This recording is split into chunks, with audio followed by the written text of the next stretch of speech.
Muy buenos días, chicos, ¿cómo están? Vamos a continuar entonces con estas clases virtuales o lo que tratamos de hacer, ¿sí? Desde la virtualidad. Bueno, ustedes ven que yo acá pude acondicionar un rinconcito de mi casa con la pizarra. Hacemos lo que podemos con lo que tenemos. Y bien, vamos a retomar lo ya visto, las actividades diagnósticas que algunos de ustedes pudieron responder. No todos, lamentablemente, pero bueno, tenemos que avanzar. A ver si los otros se van sumando, ¿sí?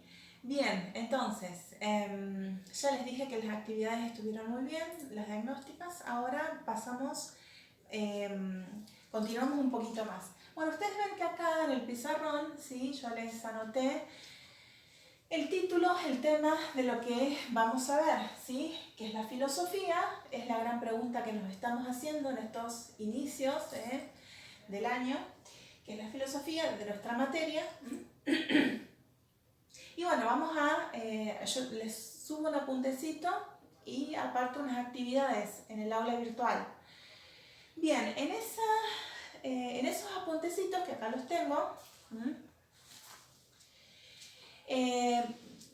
nos decimos introducción, ¿qué es la filosofía? Bueno, damos una primera definición bien sencilla, bien simple, es conocimiento cierto por las causas, conforme a la razón. Dice acá el papel, es decir, conocer el porqué de las cosas de acuerdo a mi capacidad racional, ¿sí? A mi capacidad intelectual de persona humana, ¿sí? Es muy simple, es muy sencillo.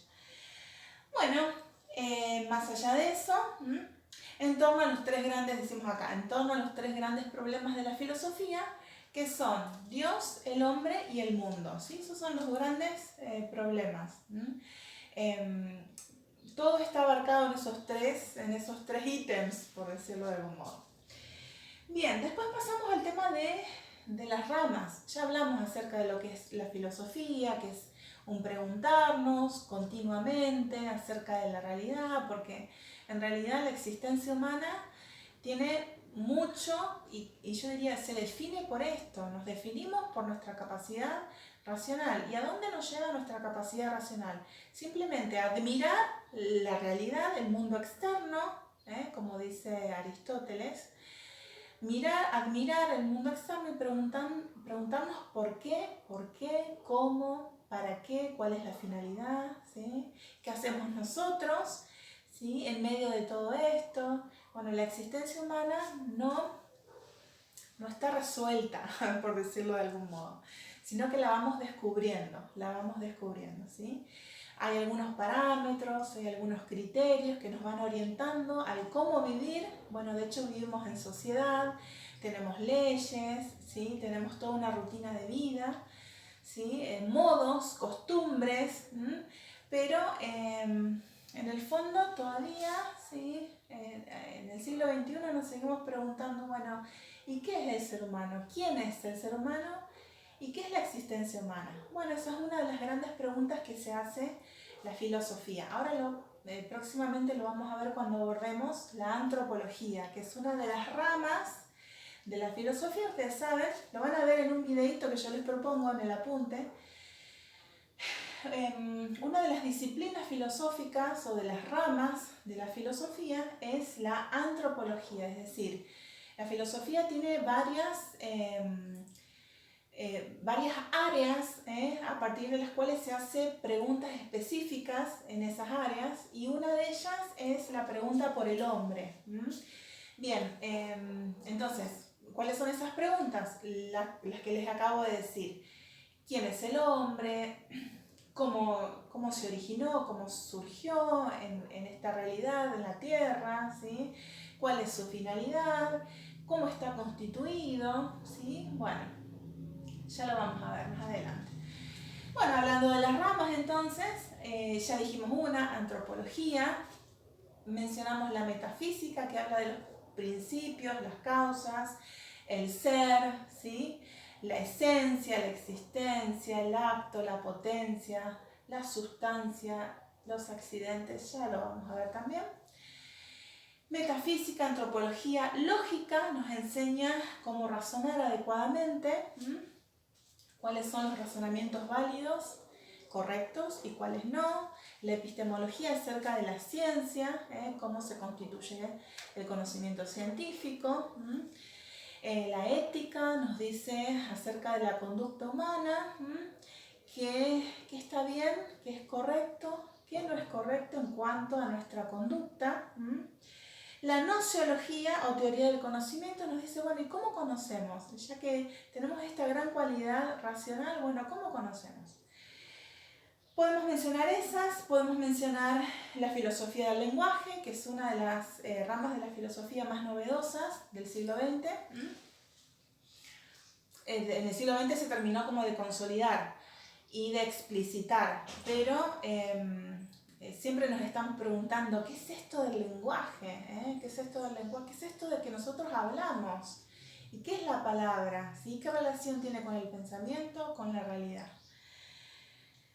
Bueno, otra rama es la filosofía política, que habla acerca de cómo gobernarnos, y la estética, bueno, acerca de la belleza, ¿sí?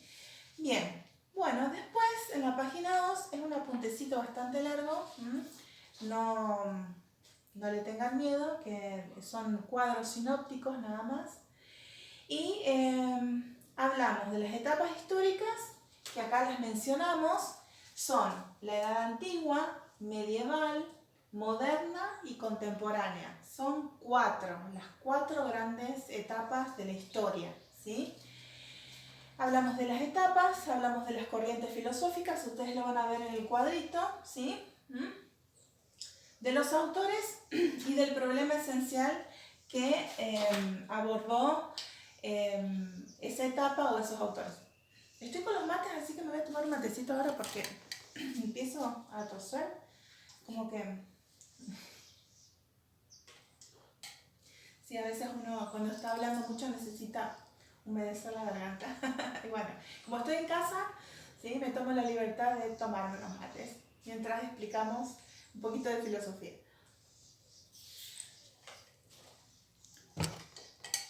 Bien. Entonces, tenemos la antigüedad del siglo VI a.C. hasta el siglo IV después de Cristo aproximadamente. Ahí tenemos a los naturalistas, los presocráticos, Sócrates, Platón y Aristóteles, los más importantes, y los que vinieron después de ellos. El estoicismo, el escepticismo, el epicureísmo, el cinismo, el neoplatonismo, etc. Y ya van a ver... en el cuadrito lo tienen, si yo no me detengo mucho en esto, ustedes sí, deténganse. Si yo acá en el video voy rapidito, ustedes en su casa con toda la paciencia del mundo toman el tiempo de leer todo, de tratar de ir asumiendo los contenidos. Bien. En el medioevo, en la época medieval, siglo IV después de Cristo, el siglo XV. Bien, ahí entonces tenemos... Vamos a darle valor, porque hay muchos autores que no le dan ningún valor. Algunos dicen, la mayoría de los autores, de los filósofos, dicen en el medioevo no pasó nada en la filosofía. Y nosotros no estamos de acuerdo con eso. Sino que la pregunta filosófica giraba en torno a preguntarnos acerca de la existencia de Dios. ¿Existe Dios? Y si existe, ¿podemos probar que existe? Esa era la gran pregunta que se hacían. Y de qué manera se podía conciliar la razón, nuestra capacidad de pensar, con la fe, nuestra creencia, lo que creemos, ¿sí? Lo que quizás no podemos terminar de observar empíricamente, pero sin embargo tenemos fe, creemos. ¿Se puede conciliar esas dos cosas? Esa era la gran pregunta. Y hubo muchos pensadores muy destacados como San Agustín, Agustín de Hipona, Tomás de Aquino, Pedro Abelardo, San Anselmo. Acá tienen mucho protagonismo algunos santos que también fueron grandes filósofos. Bien, después pasamos a la etapa moderna, del siglo XV, del siglo XIX. Entonces allí ya la cuestión cambia, hay un giro. Me voy a poner del otro lado, si cambiamos un poquito. Hay un giro... sí se llama se da el giro copernicano, tal cual, ¿sí? Bueno, aparecen pensadores como Copérnico, que fue un científico, un astrónomo, que él planteó la teoría heliocéntrica, ¿sí? Y aunque a nosotros nos parezca una pavada, hasta ese momento, siglo XIV-XV aproximadamente, se creía que el centro del universo era la Tierra. Y bueno, llega Copérnico, después también se suma Galileo, y ellos afirman que no es así, que en realidad la Tierra es un astro más que gira en torno al Sol, ¿sí? Al Sol, que nosotros somos los que giramos en torno al Sol y que de hecho formamos parte de una constelación de estrellas mucho más amplia, ¿sí? Bueno, y ahí comienza, fue todo un debate, fue toda una controversia poder sostener esto, aunque nos parezca mentira, ¿sí? Aunque nos parezca incluso hasta ridículo.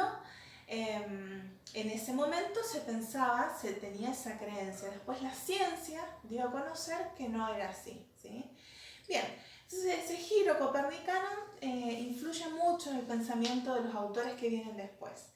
Ahí es donde aparece Descartes, Renato Descartes, con su pienso, luego existo, y se convierte en el padre de la modernidad porque ¿sí? Termina de afianzar esto de que el pensamiento es como el fundamento último de todo conocimiento. Ya lo vamos a ver. Lo digo rapidito, ¿sí? Después nos vamos a detener en algunos autores y vamos a tratar de estudiarlos en mayor profundidad. Bien, hay otros autores ahí, ustedes los van a ver, ¿sí? Son varias páginas y llegamos a la etapa de la contemporaneidad. Siglo XIX, siglo XXI.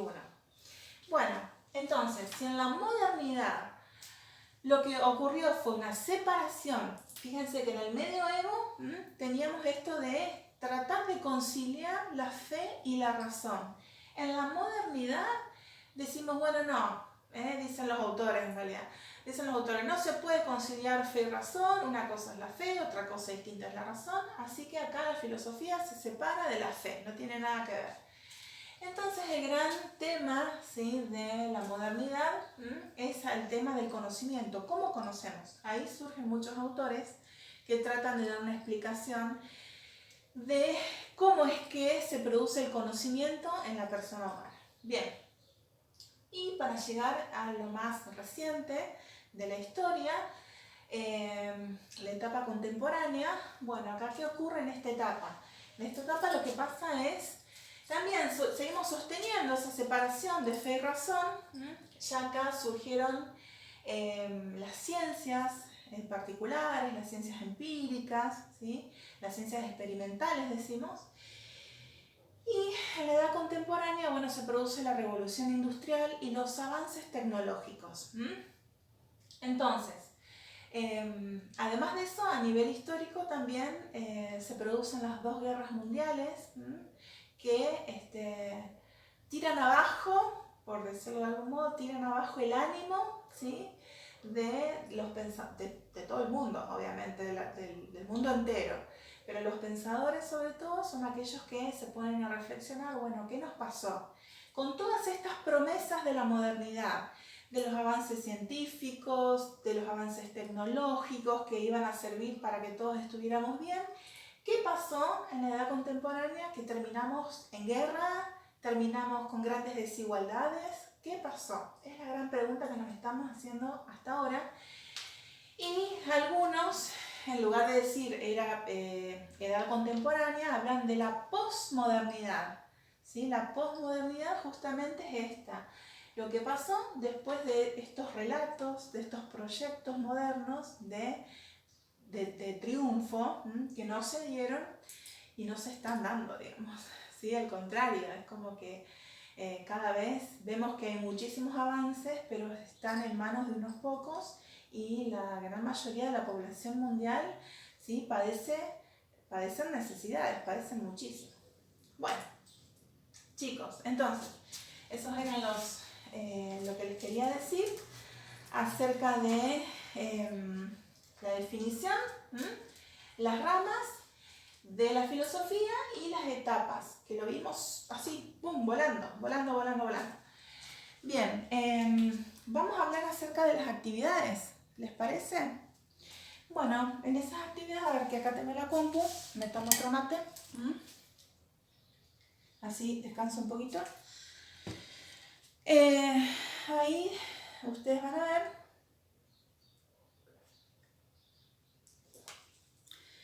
que tienen, dice, buscamos en el cuadernillo de fragmentos de textos de filósofos en página 1 y 2 los pasajes de Bertrand Russell, Mario Sacchi, Juan Pablo Ballesteros y Juan Alfredo Casaubon. Son 4 fragmentos. Chicos, el cuadernillo de selección de fragmentos de autores es este, yo lo tengo impreso, lo tengo en papel. Bien, ustedes lo tienen en el aula virtual, en un archivo, yo lo subí, está en un archivo, van a encontrar que se llama selección de fragmentos. Ahí ustedes buscan página 1 y 2. Es todo lo que les pido que leamos por ahora. Y tienen esos 4 autores. Bertrand Russell fue un inglés perteneciente a la Escuela de la Filosofía Analítica o del Lenguaje. Y los otros, Mario Sacchi, Juan Pablo Ballesteros, Juan Alfredo Casaubon, han sido, Casaubon creo que ya falleció, y Sacchi, la verdad que no me acuerdo. Juan Pablo Ballesteros sí vive, está vivo, digamos. Los 3 son profesores universitarios de filosofía muy reconocidos. Bien, tenemos que leer esos fragmentos y responder algunas preguntitas, ¿sí? Yo no les voy a leer ahora los fragmentos, ustedes simplemente medítenlos, reflexionenlos, les leo así las preguntas. Según Russell, el primer texto, ¿qué significa en el contexto de este fragmento problematizar la realidad? ¿Sí? Él habla acerca de que, bueno, hay que problematizar la realidad, dice Russell. ¿Y qué quiere decir eso? Bueno, porque el filósofo problematiza la realidad, ¿sí? Es decir, la convierte en pregunta. Bueno, B. ¿Por qué te parece que es necesario anteponer nuestro consentimiento deliberado a toda acción que realizamos? Y acá es una pregunta que tiene que ver con la ética. ¿Sí? Cuando nosotros actuamos, ya lo vamos a ver también cuando abordemos la ética, cuando nosotros actuamos estamos decidiendo. Y el consentir es estar de acuerdo con algo. Deliberadamente quiere decir que yo estoy de acuerdo desde mi conciencia, desde mi razón. Soy muy consciente de lo que estoy haciendo. Entonces, dice Russell, ¿por qué es necesario, ¿sí?, anteponer nuestro consentimiento deliberado a toda acción que realizamos? Pensemos, si yo no consiento de lo que hago, otros deciden por mí, por decir una consecuencia de lo que puede pasar si yo no decido por mí mismo. Bien, vamos al texto de Mario Sacchi. Dice, ¿dónde reside el genuino espíritu filosófico? Bueno, él habla de lo que es la filosofía y cuál es el cometido de la filosofía y, bueno, el genuino espíritu filosófico. Porque el autor lo califica como genuino, porque es el auténtico, el genuino, el más importante. ¿Por qué dice eso Mario Sacchi? Pasamos al otro autor, Ballesteros. Dice, ¿qué quiere decir cuando afirma que el término filosofía no es unívoco, sino análogo? Es decir, ahí vamos a tener que busquen por internet los términos univocidad y analogía. ¿Sí? La univocidad tiene que ver con cuando un término, una palabra, significa una sola cosa, no se le puede dar otra significación. Y la analogía, en cambio, es un término que puede ser empleado con distintos significados. Búscanlo, lean de qué se trata. F dice, ¿en qué consiste la filosofía? Según este autor, según Ballesteros.